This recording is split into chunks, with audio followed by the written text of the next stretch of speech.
अच्छा, जबकि मैं कलोनियलिज्म के बहुत खिलाफ हूँ, लेकिन एक बात माननी पड़ेगी, अंग्रेज यानी कि ब्रिटिशर्स ये बात अच्छी तरह समझते थे कि एक जुबान की क्या अहमियत है, क्योंकि ना सिर्फ वो ये बात जानते थे कि किसी भी कौम को काबू में लाने के लिए आपको उनकी जुबान आनी चाहिए, वो ये भी जानते थे कि किसी भी कौम को तोड़ने के लिए आपको उनको उन्हीं की जुबान से दूर करने की जरूरत है। और इस चीज की एक बहुत दिलचस्प मिसाल मिलती है हमें पश्तो जुबान के केस में ब्रिटिश राज के दौरान, क्योंकि सीन ये होता है कि ब्रिटिशर्स का अपने लिए मेयार फर्क होता है हमेशा की तरह, और जो लोकल लोग होते हैं उनके लिए मेयार बहुत फर्क होता है और पॉलिसीज भी बहुत फर्क होती हैं। चलिए आज हम बात करते हैं पश्तो ज़बान की ब्रिटिश राज के अंदर। अस्सलाम वालेकुम, मेरा नाम है मिश्रा और खुश आमदीद टू तारीखी टेल्स।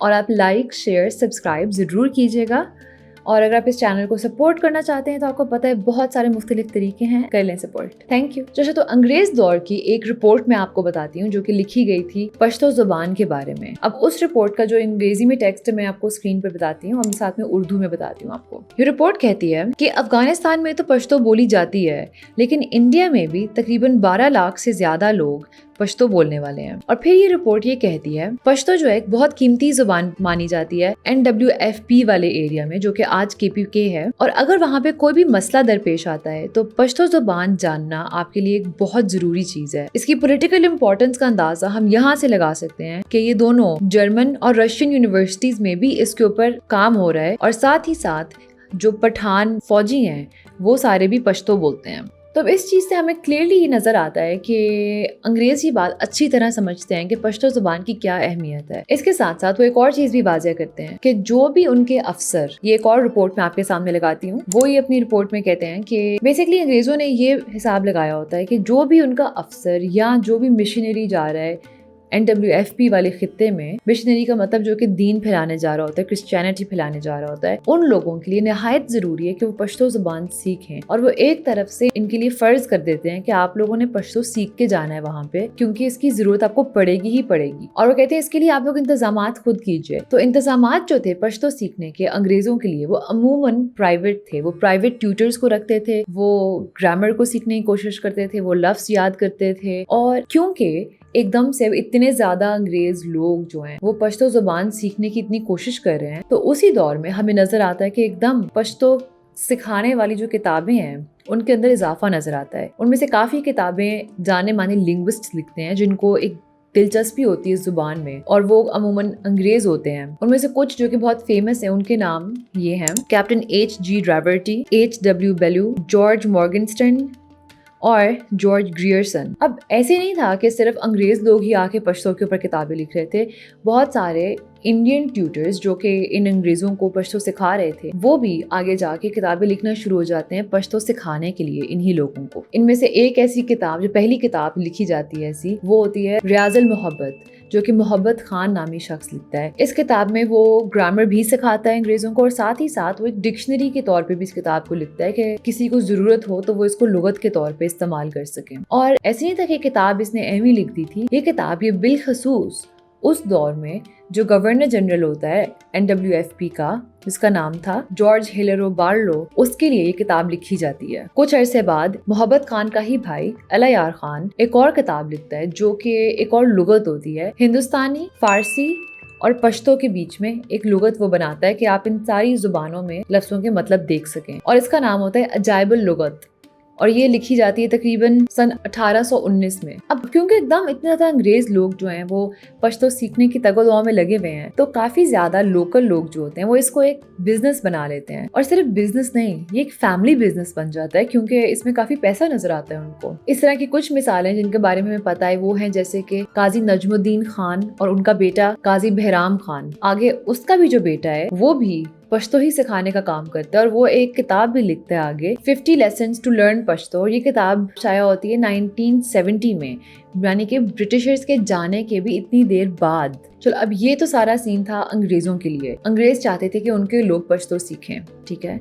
लेकिन जब बात आती थी लोकल्स के ऊपर कि वहाँ जो पश्तून लोग थे जो कि पश्तो जुबान बोलते थे, उनके लिए अंग्रेजों का तासुरात بہت مختلف تھے. وہ بالکل نہیں چاہتے تھے کہ یہ لوگ پشتو سیکھیں, اور کافی آپ کو لیٹرز اور ڈاکیومنٹس ایسے ملتے ہیں اس زمانے کے جہاں انگریز خود اس بات کا اعتراف کرتے ہیں کہ ہم پشتو زبان سے پشتون لوگوں کو دور اس لیے کرنا چاہتے تھے تاکہ وہ تھوڑے سے زیادہ انڈینائزڈ ہو جائیں, تاکہ وہ اپنی زبان چھوڑ کے وہ اردو یا ہندی یا اس طرح کی زبانوں کی طرف لگ جائیں تاکہ ہمارے لیے آسانی ہو اور وہ ایک قسم کے لوگ بن جائیں, اپنی زبان بھول جائیں وہ لوگ. تو یعنی کہ انگریز لوگ بالکل بھی کوشش نہیں کرتے کہ کسی بھی طرح پشتون لوگ اپنی زبان سیکھ سکیں, بلکہ کہا جاتا ہے کہ وہ صرف اس چیز کو برداشت کرتے تھے کہ جو چھوٹی چھوٹی کلاسز ہیں جہاں پہ بچوں کو بھی سیکھنی ہے انہوں اور چیزیں, وہاں پہ پشتو زبان کا استعمال ہوتا ہے اور ٹرانسلیشنز کا استعمال ہوتا ہے, کیونکہ ابھی تو ان کو کوئی اور زبان نہیں آتی. لیکن یہ دیکھیے, ایک ایجوکیشن رپورٹ ہے 1861 سے لے کے 1862 تک کی, اور اس کے اندر انگریز یہ بات کر رہے ہوتے ہیں کہ ابھی کے لیے ہم یہی کر پا رہے ہیں کہ ہم لوگ ٹرانسلیشن دے پائیں گلستان کی پشتو زبان میں, لیکن آہستہ آہستہ ہم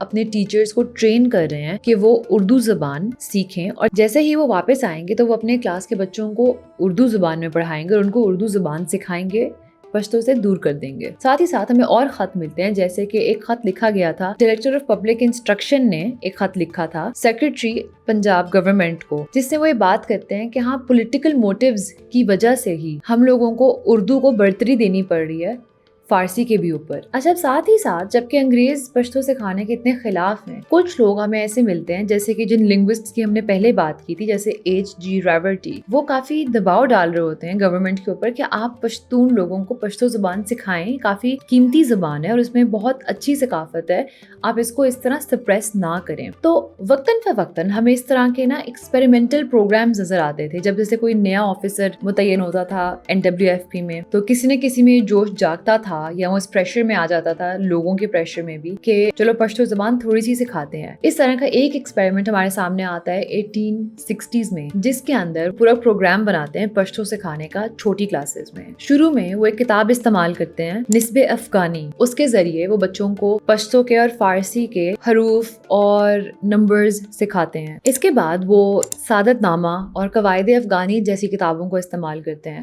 اب سعادت نامہ میں کہا جاتا ہے کہ قصے کہانیاں پائی جاتی ہیں بچوں کو سکھانے کے لیے, اور قواعد افغانی میں گرامر, اور اس سے کچھ عرصے بعد پھر آگے وہ ٹرانسلیشنز پڑھاتے ہیں کچھ کتابوں کی جیسے کہ کلیلہ و دمنہ یا انوار سہیلی. اور پھر جیسے ہی بچے کلاس 5 میں جاتے ہیں, اس کے بعد پشتو کی تعلیم بالکل روک دیتے ہیں اور یہاں سے آگے بچے صرف اردو اور فارسی سیکھتے ہیں. اب اس ایکسپیریمنٹ کا کیا نتیجہ نکلا, کس حد تک بچوں نے پشتو سیکھی, یہ چلا نہیں چلا, کامیاب تھا نہیں تھا, اس کے بارے میں ہمیں نہیں معلوم, کیونکہ ہمیں رپورٹس نہیں ملتی انگریزوں کی طرف سے اس کے اوپر. لیکن کچھ عرصے بعد ہی ہمیں ایسے اور پروگرامز بھی نظر آتے ہیں, جن میں سے ایک پروگرام کافی نمایاں ہے, اور وہ شروع کیا جاتا ہے لیٹ 1920s کے اندر. ایک پولیٹیکل ایجنٹ ہوتا ہے قرم ایجنسی کا, وہ اس کو شروع کرتا ہے, اور اس پروگرام کے اندر بھی وہ بچوں کو پشتو سکھانے کی کوشش کرتا ہے. اس پروگرام کے متعلق ایک ایجوکیشن رپورٹ ہمیں ملتی ہے 1922 سے 1927 میں لکھی گئی. اس میں یہ کہا جاتا ہے کہ ایک دلچسپ فیچر قرم سکولز کا یہ ہے کہ یہاں پہ پشتو زبان کو بہت اہمیت دی جاتی ہے, اور اس کو پرائمری کورس کا ایک حصہ بنا دیا جاتا ہے, اور اس کو اچھے سے سکھایا جاتا ہے. اور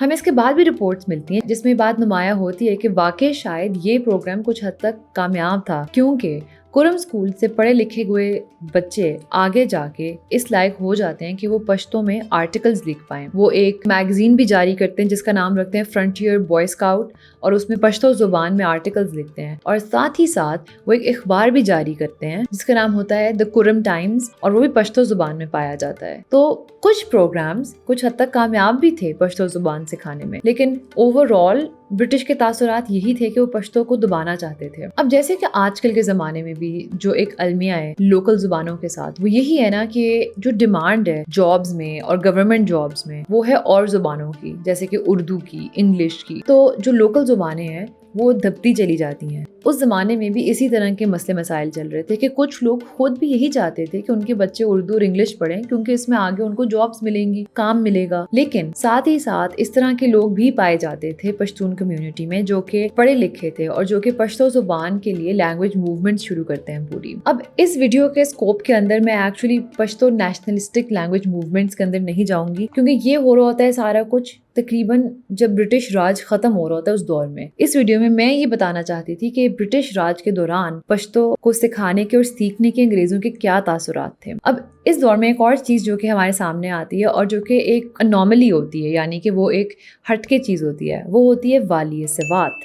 अब वालिय सवात एक अलग रियासत होती है तकरीबन 1915 से आगे। अंग्रेज़ उसको तस्लीम करते हैं 1926 में, लेकिन वालिय सवात में जहाँ शुरू में हर चीज़ फ़ारसी ज़ुबान में की जाती है, इनका एक हुक्मरान आता है जिसका नाम होता है मियां गुल अब्दुल वदूद, और वो आदमी आके सारा कुछ पश्तो में कर देता है। तो वालिय सवात आपको एक मुख्तलिफ सा केस नज़र आता है जहाँ पे एकदम पश्तो ज़ुबान सिखाई भी जा रही है, पश्तो ज़ुबान पे काम भी हो रहा है, पश्तो ज़ुबान में ही आपको जॉब्स भी मिल रही हैं, और इसमें आपको नज़र आता है कि काफ़ी एक बूस्ट मिलता है पश्तो ज़ुबान को उस खित्ते में। तो ये थी एक छोटा सा पॉलिटिकल बैकग्राउंड कि अंग्रेज़ हुक्मरानी के अंदर पश्तो ज़ुबान के साथ क्या बन रही थी। कैसी लगी आपको ये वीडियो, मुझे आप कमेंट्स में अपने तासुरात ज़रूर बताइए।